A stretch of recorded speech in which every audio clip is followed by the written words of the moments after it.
Luke, what's the damage out of that? Looked like Hoff was being treated at the end. Obviously, Jimmy got a head clash in the nose, and you lost Matt before the game. Does it feel like deja vu again? Or?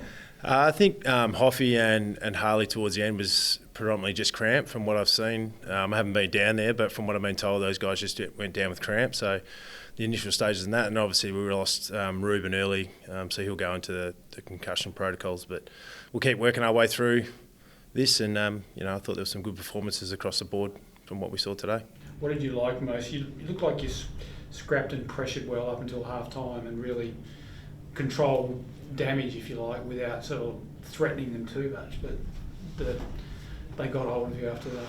Yeah, I thought we saw elements of the games that we wanted to play. We're going really hard after our contest and our pressure and trying to play the game in our front half, and I think we had 21 shots, I think, from 30-odd inside 50, so the looks that we got on the back of the brand that we want to play was pleasing. We probably didn't finish our work, obviously, in front of goals. I think we kicked 16 points, so a little bit of goal kicking this week might be on the cards, but we saw some stuff that we wanted to go after, and as you mentioned, yeah, probably the second half, some skill errors probably cost us in some opportunities to really hurt them.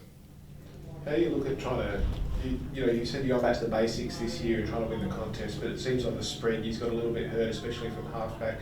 How do you sort of work on that as well and try and stop teams from getting you out there and pushing you wider?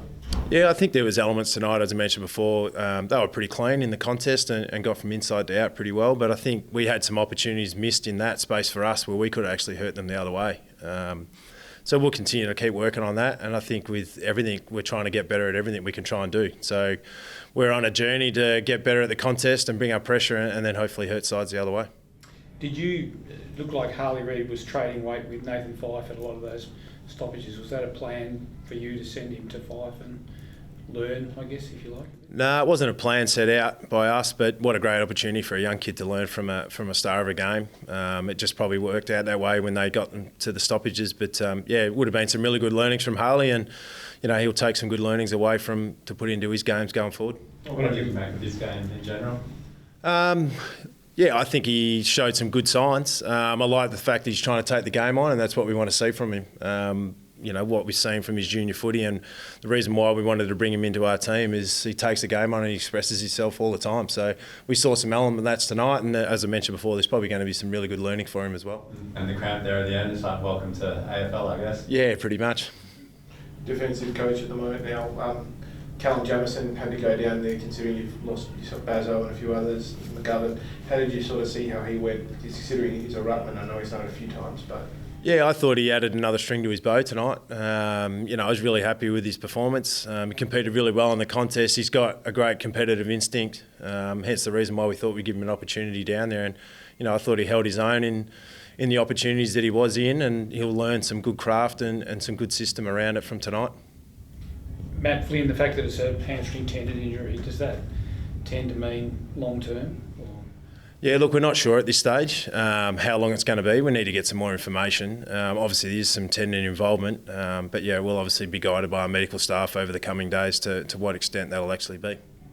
Is it safe to say, though, start of the season it's not in the fixture? I couldn't tell you that right now, but yeah, we'll just have to wait and see and get some more advice from our medical staff. I guess he's super disappointed, but how's he holding up after been a pretty strong pre-season for him? Yeah, he's had a really strong pre-season. Like anyone who gets injured, everyone would be disappointed. But again, we've got to keep moving forward and support him and give him what we can, and hopefully we can get him back sooner rather than later.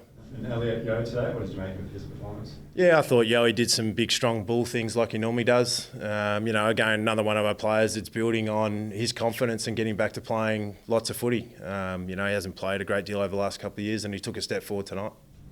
Don Park's spoken a few times about trying to push that line because you're trying to get these guys more durable.